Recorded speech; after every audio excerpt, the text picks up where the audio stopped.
começaram a valer ontem as novas tarifas chinesas sobre importações dos Estados Unidos. Cerca de 14 bilhões de dólares em produtos podem ser afetados.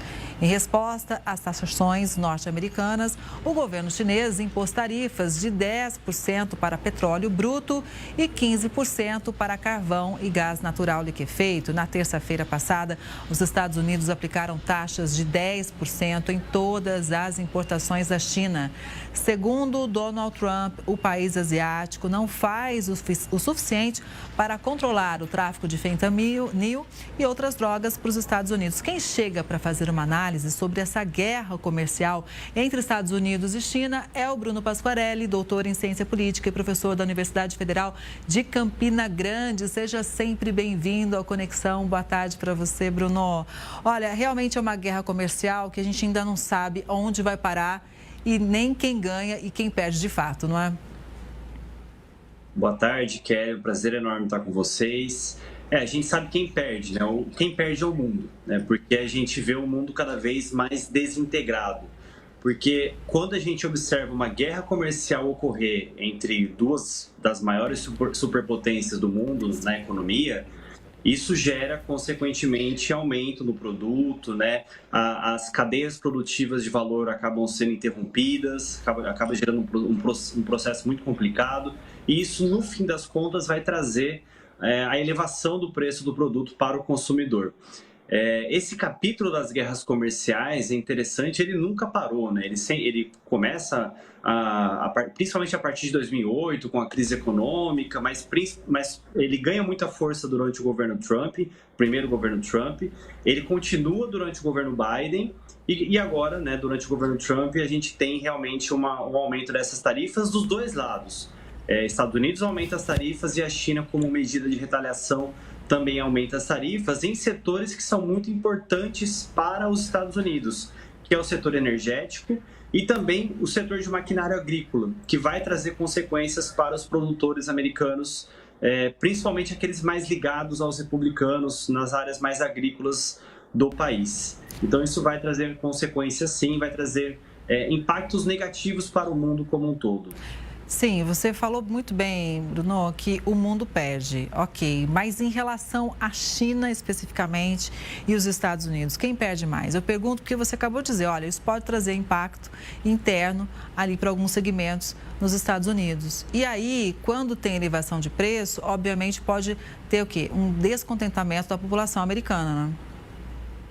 Exatamente, os dois países perdem, mas eu digo os dois países, principalmente o consumidor, né? Aquela pessoa que vai ter um produto mais caro na sua prateleira. Então tem consequências sim para o mercado interno, principalmente dos dois países. E é interessante destacar, né? Estados Unidos, nas últimas semanas, teve uma suspensão das medidas contra Canadá e México, contra a China não. O que mostra claramente que a questão não é somente econômica, é uma questão política, é uma questão de tentar barrar um pouco o crescimento político e econômico da China no mundo. Então tem sim uma plataforma política e ideológica nesse conflito por parte dos Estados Unidos, e aí a China age como retaliação, né, e trazendo consequências também, como eu disse, tanto para o mercado interno dos dois países e para o mundo como um todo. Olha, tem muita notícia chegando por aqui. O presidente Donald Trump assinou uma ordem executiva para cortar a assistência financeira à África do Sul. Segundo o republicano, a decisão foi tomada devido a uma lei que permite o confisco de terras de agricultores brancos no país africano. Trump ainda citou como argumentos a acusação de genocídio na África do Sul contra Israel devido ao conflito na faixa de Gaza e o fortalecimento das relações entre o país africano e o Irã. Trump disse que os Estados Unidos vão promover o reassentamento de refugiados que fogem da discriminação racial do governo. O magnata Elon Musk, que nasceu na África do Sul e é um assessor próximo do presidente americano, acusou o país natal de ter leis de propriedade abertamente racistas contra brancos. O governo da África do Sul nega as acusações de Donald Trump e disse estar preocupado com o que chamaram de campanha de desinformação dos Estados Unidos. Bruno. Exatamente, Kelly. É interessante destacar, né, que essa ideia do Trump, esse corte de investimento ele surge justamente no período onde o Elon Musk se encontra dentro do governo, né? O Elon Musk, que é sul-africano. Tem algumas considerações, né, para a gente observar. Primeiro, né, a África do Sul foi um país que passou pelo apartheid, onde a população negra se viu excluída da aquisição de terras. Então, isso é observado até hoje. Praticamente 75%, 80% das terras pertencem ainda à população branca. E aí, essa medida, essa reforma agrária, que segundo o Cyril Ramaphosa, presidente da África do Sul, vai ocorrer paulatinamente, sem expropriação, está trazendo consequências para a relação entre Estados Unidos e África do Sul. Isso se liga muito à pauta do Trump, que está ligada às questões da extrema-direita, de defesa, de dizer que existe um genocídio branco na região da África do Sul, o que claramente não existe. Então, o que a gente observa com essas declarações do Trump é uma tentativa muito forte de se ligar às suas bases internas da extrema-direita, que tentar inflamar um pouco esse discurso extremista, né, e como uma tentativa também de fazer essas intervenções na África do Sul. Só que isso tem consequências também.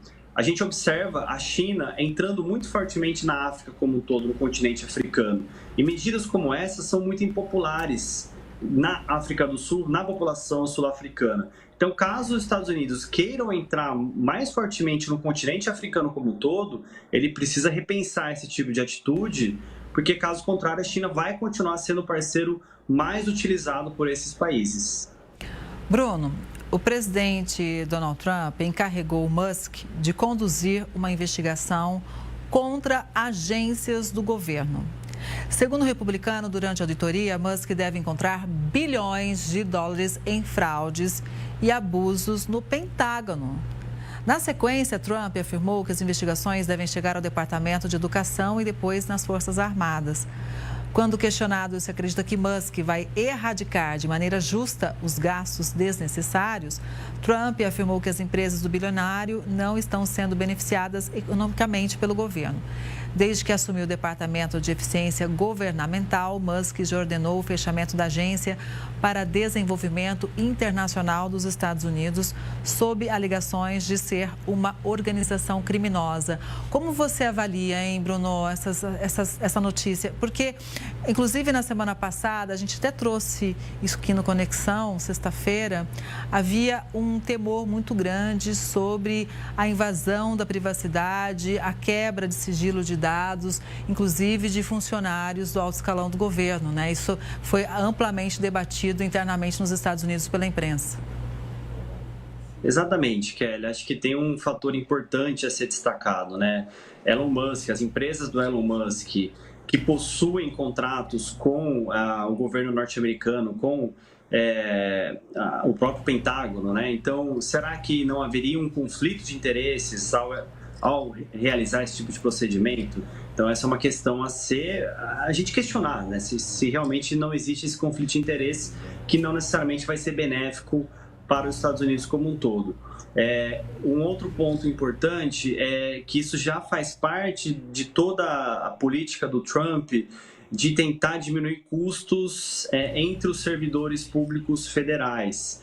Então, tem toda aquela plataforma de pedido de demissão voluntário. Então, isso já vem um pouco continua sendo essa plataforma de campanha do Trump de tentar diminuir custos do poder público federal como um todo. Então, tem elementos muito complicados que vão trazer críticas dos democratas, principalmente. É claro que existem gastos exorbitantes em algumas dessas instituições, mas isso, para o país se tornar mais responsável economicamente, essa averiguação das contas deve ser feita por agências independentes, como, por exemplo, o Congresso Nacional e como outras agências governamentais, e não necessariamente pelo Elon Musk e pela sua equipe, que tem interesses, que podem possuir interesses privados muito conflitantes com essas empresas em geral. Pois é, a longo prazo, né, será que a segurança de informações norte-americanas não estaria ameaçada? Com certeza, Kelly. Esse pode ser sim uma consequência interessante, né? Porque nós temos ali um milionário, outros milionários, né, que fazem parte do governo e que podem ter acesso a dados de pessoas do mundo todo, e isso pode sim ocasionar problemas, né, para a segurança como um todo. Bruno, tem notícias chegando aqui sem parar para sua análise. Seguimos juntos aqui. O presidente americano também falou por telefone com o líder russo, Vladimir Putin. Sem revelar à imprensa quantas vezes já conversou com o presidente russo, Trump disse que os dois discutiram a guerra na Ucrânia, que completa 3 anos já na próxima semana. Donald Trump afirmou que, durante essa conversa, Putin disse que quer ver as pessoas pararem de morrer. O americano não deu mais detalhes sobre o que eles conversaram, mas revelou que também pretende ligar para o presidente ucraniano Volodymyr Zelensky já nos próximos dias. Além de tratar sobre a guerra, Donald Trump também quer discutir o acesso a minerais ucranianos em troca de ajuda americana. Então dá para a gente entender que a Ucrânia está totalmente ali nas mãos dos americanos, né, dos Estados Unidos, ou seja, não tem poder muito de negociação neste momento, hein? A Ucrânia sempre esteve nas mãos dos americanos, mas ao contrário de agora, né, o governo Biden investia muito na Ucrânia no fornecimento de armas. Agora, com o Donald Trump, isso muda de figura. Ele já deu diversas declarações que não continuaria com o investimento de armamentos na região da Ucrânia. Então, a gente realmente não sabe o próprio Trump não fala, né, o que ele faz nessa reunião, o que também é uma tática de negociação, né? Ele não mostrar o que foi conversado, ele não falar sobre o que foi tratado, isso é uma tática para evitar algum tipo de pressão externa e até mesmo esperar o melhor momento para soltar, para divulgar o que foi debatido através dessas tratativas. O que a gente observa através das declarações do Trump ao longo das últimas semanas é que o Donald Trump quer, né, esse cessar-fogo, um acordo de paz, mas principalmente um cessar-fogo, e esse cessar-fogo não necessariamente será benéfico para a Ucrânia, porque ele envolve a cessão de territórios para a Rússia, né, territórios que a Rússia conquistou ao longo aí dos últimos 2 anos e que a Ucrânia, consequentemente, perderia caso houvesse um cessar-fogo nesse atual momento. Bruno, o Trump disse também estar comprometido com a compra e posse da faixa de Gaza. Segundo o republicano, a região está completamente destruída e é preciso um trabalho de restauração. Por isso, de acordo com ele, não há possibilidade dos palestinos retornarem para casa. O presidente ainda afirmou que está aberto a possibilidade de permitir a entrada de alguns refugiados em território norte-americano. Apesar da posse pelos Estados Unidos, Donald Trump diz que pode permitir que partes da terra devastada pela guerra sejam reconstruídas por outros estados. É mais uma frase de efeito? Qual que é a sua avaliação, Bruno? Kelly, assim como o Trump fala na semana passada, né, junto com o primeiro-ministro de Israel, né, o Benjamin Netanyahu, a fala dele é contrária ao direito internacional, porque isso tem nome, isso é limpeza étnica. Então, não existe no direito internacional nenhum tipo de argumento favorável ao que o Donald Trump poderia fazer nessa situação. Então, é mais uma bravata do Donald Trump que difícil, isso não tem como sair do papel, mas é uma forma, talvez, dele pressionar outros países a tentar investir na região de alguma forma, né? O que a gente observa é Jordânia, Egito e Arábia Saudita, que são esses países que poderiam investir na região para tentar algum tipo de recuperação, mas sem expulsar os palestinos da região, né? Mas são países que se demonstraram uma grande preocupação com essa declaração do Trump, e isso traz consequências para uma possibilidade, por exemplo, de um acordo entre Israel e Arábia Saudita, que é um acordo que o Donald Trump mesmo sempre está colocando que seria um acordo benéfico para ambos. Mas uma proposta dessa, né, de limpeza étnica, né, de tirar uma população ali do território da faixa de Gaza, é totalmente contrário a outros acordos que podem existir entre os países da região. Olha, e neste fim de semana, as imagens da libertação dos reféns que estavam em poder dos terroristas do Hamas provocaram indignação. Os 3 israelenses que foram soltos no sábado e que passaram mais de um ano nos túneis cavados pelos terroristas em Gaza estavam debilitados e com desnutrição severa. Depois de serem soltos, os reféns foram levados para hospitais de Israel. E, segundo os médicos, eles estavam em situações deploráveis. Eles ainda não têm previsão de alta. Autoridades temem que os sequestrados, ainda em cativeiro, enfrente situações desumanas. Até o começo de março, quando termina a primavera, a fase do acordo de cessar-fogo, outros 17 reféns devem ser libertados. O primeiro-ministro de Israel afirmou que vai garantir a libertação de todos e que não vai tolerar a violência com a qual os reféns estão sendo tratados. Seguindo os termos da trégua, o exército israelense começou a se retirar do corredor de Natzarim, que cruza Gaza de leste a oeste. Bruno, é um problema sério essa questão dos reféns. A gente vê realmente essas imagens, são muito impressionantes. Imagina o trauma desses reféns, das famílias, né? O que pode acontecer daqui para frente. Inclusive, alguns descobriram a morte de parentes, da esposa, dos filhos, só depois da libertação. Então, é uma situação muito dramática para os palestinos também. Então, a gente vive um momento assim, humanitário muito caótico, né? Com certeza, Kelly. É um acordo muito delicado. É um acordo que envolve a troca de reféns que estão no território da faixa de Gaza e a cessão, né, de prisioneiros prisioneiros palestinos que estão em Israel. E ele envolve esse monitoramento constante para realmente observar se a troca está sendo realizada, se não existe algum tipo de não concessão dessas trocas e também, como você bem mencionou, né, existe toda a logística de retirada de Israel de algumas partes do território da faixa de Gaza, essa retirada sendo paulatina. Então, esse acordo ele precisa ser constantemente monitorado e negociado também. Por isso que, por mais que ele esteja finalizado, essa primeira fase, né, a realização desse acordo na primeira fase, que continua a primeira fase, né, mas por mais que ele seja finalizado, os países que estão envolvidos no acordo, como o Catar, como o Egito, como os Estados Unidos, eles permanecem constantemente fazendo parte das negociações, porque caso algum deles deixe a negociação, isso pode trazer consequências muito negativas. Uhum. E as declarações do Donald Trump semana passada, fazendo essa ideia de limpar a faixa de Gaza, como ele disse, isso traz também elementos muito negativos para a continuidade do acordo. Isso traz instabilidade. Então, qualquer elemento desse vai trazer instabilidade para um acordo que já é muito... ele já está cada vez andando na corda bamba, digamos assim. Cada vez mais frágil, né? E olha, são tantas tensões mundo afora. Tem mais uma notícia. O líder norte-coreano prometeu o maior desenvolvimento das forças nucleares do país. O discurso aconteceu durante uma visita ao Ministério da Defesa.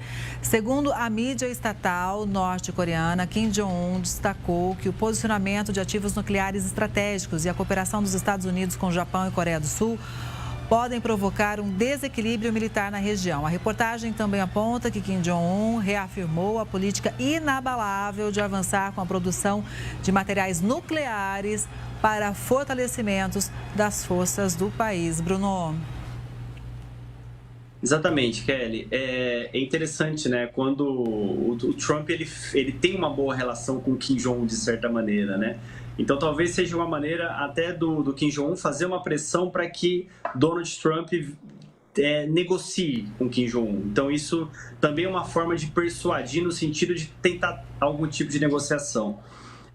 Mas, ao mesmo tempo, nós temos uma região que a gente tem observado nos últimos meses, né? A própria Coreia do Sul, que teve ali o seu presidente sendo...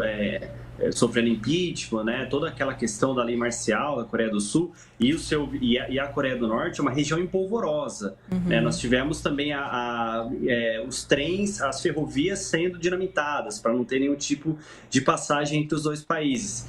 E, além disso, nós temos as grandes potências envolvidas, como você bem disse, Estados Unidos auxiliando o Japão e a Coreia do Sul, enquanto que Rússia e China auxiliam a Coreia do Norte. Então, é mais um elemento para colocar fogo, né, nesse jogo do xadrez internacional. É muito complicado, isso traz é mais um elemento que provoca, né, instabilidade como um todo. E muita atenção. Bruno, muito obrigada pela análise, sempre muito importante para a gente te ouvir. Uma boa tarde, até a próxima. Uma boa tarde, Kelly, até a próxima. Até.